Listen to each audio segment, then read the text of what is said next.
Komisi Pemberantasan Korupsi kini sudah menapaki usia 2 dekade.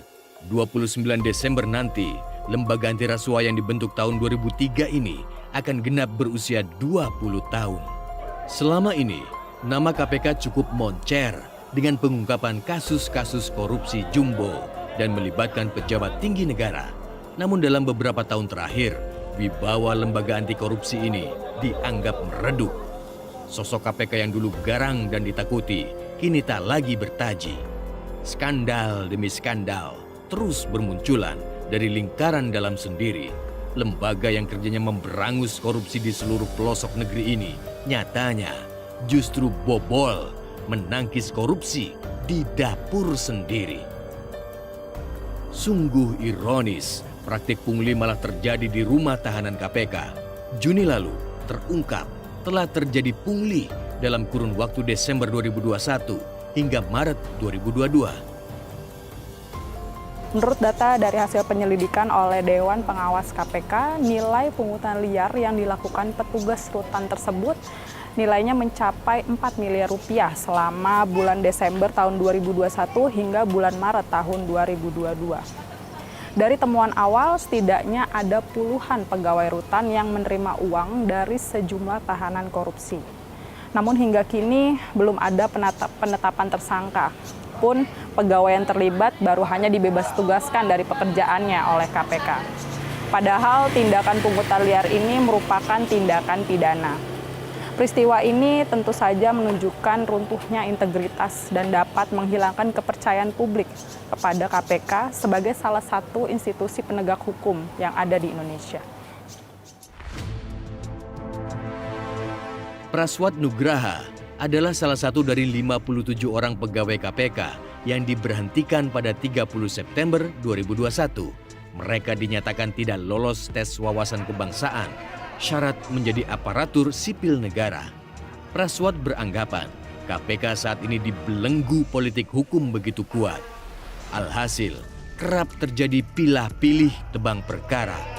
Kasus bansos pada saat itu kan kami sampaikan berkali-kali untuk mengajukan pengembangan perkara, terutama untuk pasal 2 dan pasal 3 kerugian keuangan negara, karena ada duit 6,4 triliun di sana. Dan terbukti sudah ada korupsinya karena sudah terbukti dan sudah masuk dalam pengadilan pasal suapnya. Penetapan tersangka baru, Mas Ardan, itu harus melewati prosedur yang bernama gelar perkara. Tidak pernah ada perdebatan siapa yang akan jadi tersangka, karena tidak pernah ada jadwal gelar perkara. Nyesel nggak, dendam nggak dipecat KPK? Sejuta kali saya ngulang jadi pegawai KPK, jadi penyidik muda, penyidik media KPK, lalu kemudian dipecat di TWK karena saya mengusut tuntas kasus bansos. Sejuta kali saya diulang masuk KPK lagi, saya akan melakukan hal yang sama dan dipecat lagi terus berulang-ulang, dipecat sejuta kali juga. Saya tidak pernah memiliki penyesalan satu titik pun. Pemecatan 57 pegawai KPK tahun 2021 dinilai sebagai lembaran hitam catatan perjalanan KPK. Ombudsman menyebut gejolak internal menjadi fenomena gunung es di era Firly Bahuri. Di periode ini, bolak-balik terjadi pemecatan penyidik. Celakanya, pimpinan KPK selalu mangkir dalam pemeriksaan terkait laporan tersebut. Meskipun pimpinan KPK sudah menyampaikan permintaan maaf gitu ya, gejolak di internal juga cukup kuat saya lihat gitu, tetapi ini harus jadi pembelajaran buat KPK. Kembali bahwa buat saya jangan-jangan ini adalah puncak gunung es dari problem yang memang ya sudah lama melanda, sudah lama mendera KPK sendiri begitu ya.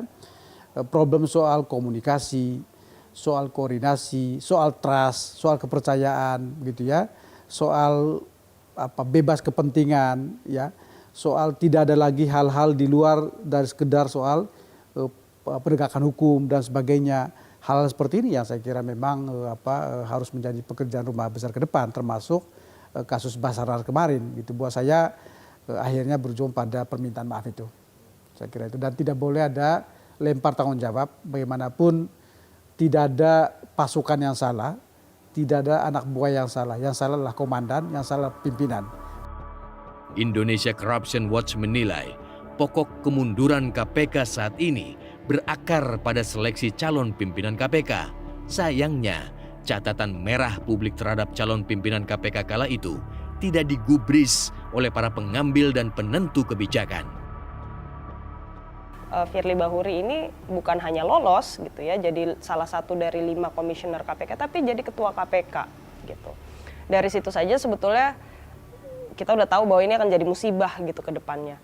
Dan akhirnya pun terbukti ketika perilaku yang bersangkutan itu banyak sekali yang problematik, yang pernah ICW laporkan ke kepolisian soal dugaan penerimaan gratifikasi dalam bentuk jasa helikopter ketika itu ya. Bukan yang nggak move on dari masa lalu gitu ya, tapi memang itulah konsekuensi dari buruknya penanganan atau buruknya proses seleksi Capim KPK ketika itu.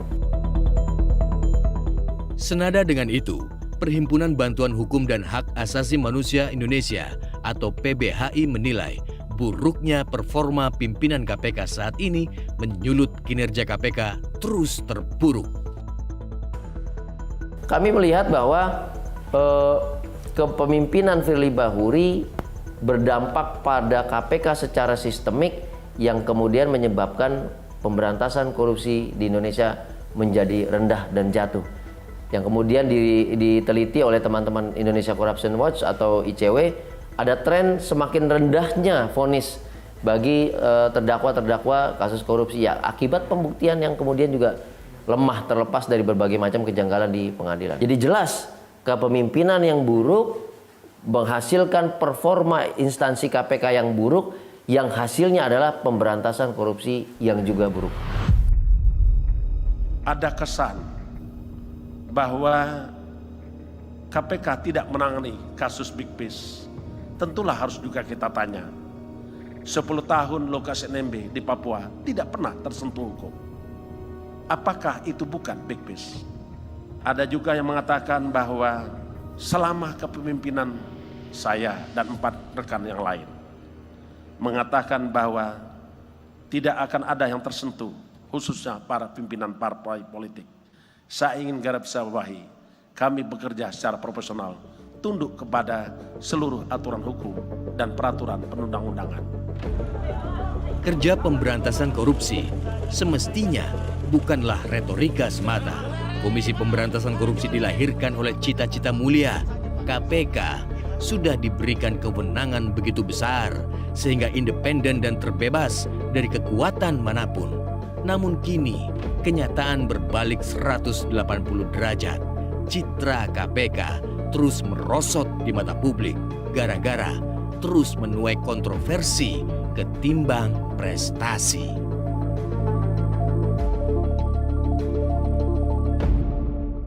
Jelajahi cara baru mendapatkan informasi. Download Metro TV Extend sekarang.